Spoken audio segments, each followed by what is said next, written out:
a story about Poliahu. And Poliahu is actually a snow goddess. And the story goes with a young, handsome, buff young warrior by the name of Amohikupua from this island. And so he's very skilled in everything that he does, hunting, fishing, surfing, football, basketball, soccer, whatever. He's really a good athlete. But what he's most famously known for is he's so handsome.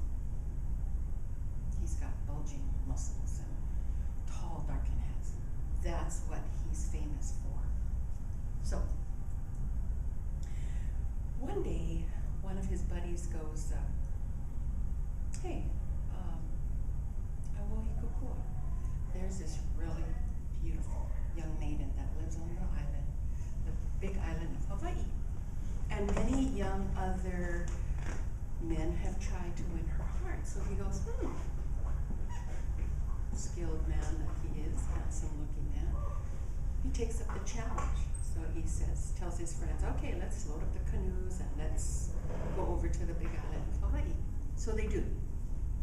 And as they're journeying, now there's we don't have a map here, but you can see, you know that Kauai is at the top and then Big Island is all the way at the end of the Hawaiian chain. And so that's kind of a distance. So they decide as they're traveling to stop off on the island of Molokai.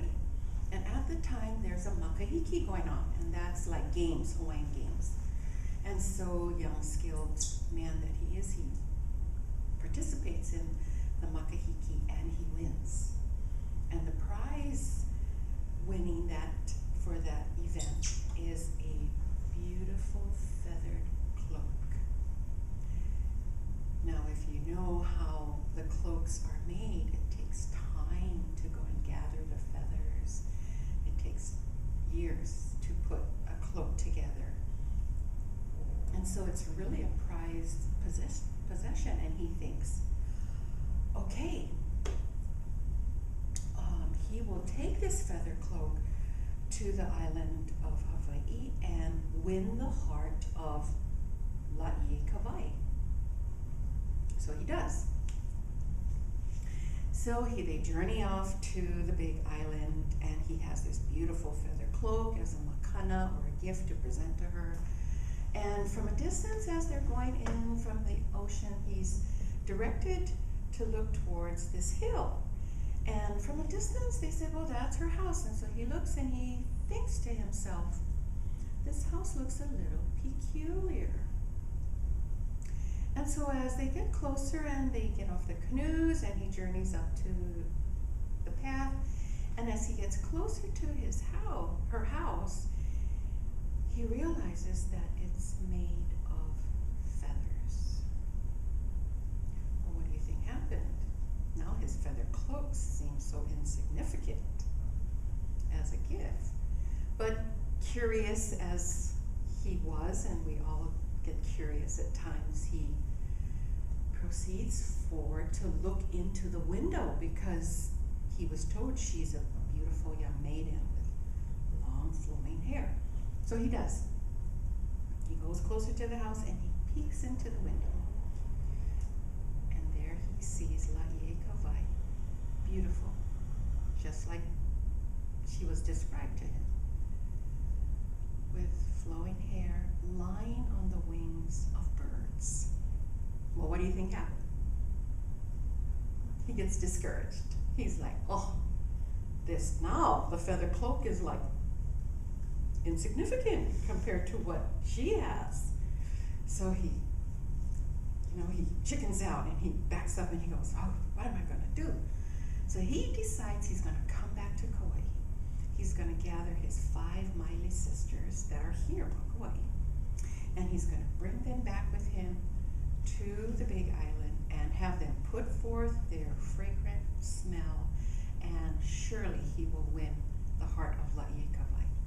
So he does that, jumps back on the canoes, and they journey back to Kauai. But in their journey, he decides to stop off on the island of Maui. And he has a one-night stand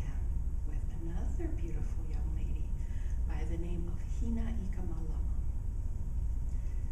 Well, Hina Ikamalama falls madly in love with Aiwohikupua. Of course, why? Because he's gorgeous, he's buff, he's handsome. She falls madly in love with him. So the next day he decides, well, it's time for us to hele back to Kauai because I have some business to take care of. And she stops him and she says, whoa, hold it, wait. I tell you what, I have a proposition for you. Let's play a game of konani. Now, konani is Hawaiian checkers. So she says, if you win, you are free to go. If I win, you must stay and marry me. So him being the skilled athlete that he is, konani easy, no problem. And so they play. And what do you think happens? You win. She wins. He loses. And she's like, okay, remember what we talked about? There's, you promised you were gonna stay if I win. And he says, I tell you what, I have some business to take care of, but let me go take care of that business and I'll be back. Now, his intention is not to come back. He wants to go back to the Big Island to win the heart of Laie Kawai. So he comes back to Kauai, gathers up his 5 Maile sisters, they journey back to the Big Island. He has them go in the front of him and put out their beautiful scent, and Laie Kawai is not impressed at all. So he becomes discouraged again, and he thinks to himself, oh my gosh, what am I gonna do? She's not even impressed. So he's feeling discouraged, and he's moseys himself down the hill, and he's going back to his canoes defeated, and he sees from a distance this beautiful young lady walking towards him. And she's even more pretty than Laie Kawai, who he was there to win her heart. So she approaches him and he says, oh my gosh, you're so beautiful. Come back with me to Kauai, marry me, I want to marry you, come back with me. So she goes, are you not the man promised to Hina Ikamalama on the island of Maui? And he says, I am. Are you not also the man that came here to win the heart of Laie Kawai? And he says, I am. And she says, I tell you what, go and take care of that business. And when you are done, I will come and marry you. So he tells her, stay right there, I'll be right back. So he runs up the hill to tell Laie Kawai, no problem, it's okay, it's cool, hey. But when he gets there, she's gone with his 5 Maile sisters. She's gone. So he's thinking, no problem, cool. Runs back down the hill, gets Poliahu, and says, okay, let's go back to Kauai. And they do. They comes back to Kauai. They live happily for years. And then something happens. There's an entourage of visitors that come to the island of Hawaii.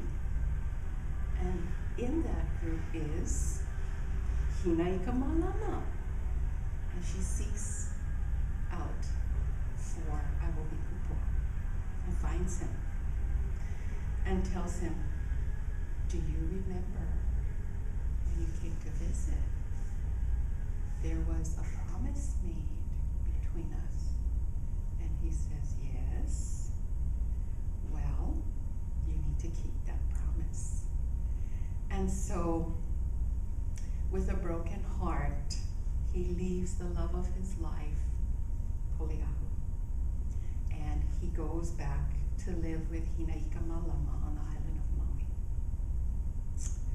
Now, if you've been to the Wailua homestead, there's a big heiau, and it's right above the the river, Wailoa River. And if you stand at the top of the heiau, you can see the whole bay. You can see boats coming in and out, and she spends the rest of her time there waiting for her sweetheart, Aiwohi Kupua, to return, and she never does. Now, there's a few morals to this story, and that's the beauty of it and why I love it. There's a saying in Hawaiian, mana I ka olelo, there is power in the word. And so all of us, when we say something, we have kuleana, or responsibility in the things that we say.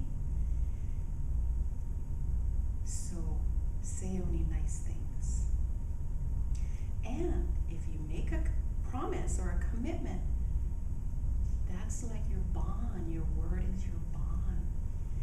And I like to use the example, you know, if a family's going to have a luau or a party, and they say, oh, we need help. Okay, I'll be there at 8 o'clock tomorrow morning.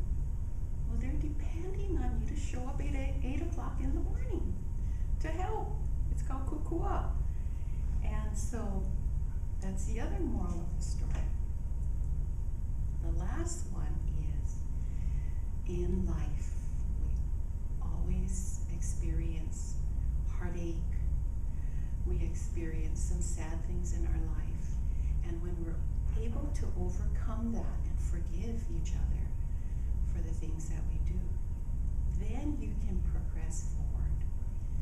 And so these are values that I think still apply to us today. And if we were to apply those values into our everyday lives, it's really simple, that we could really make a difference in our campus, in our school, in our community, and hopefully in the world. So that's my story to you folks today, and that's the message. And good luck in your class, and know that there's going to be a lot of exciting things that Sharon has in store for you folks this semester. And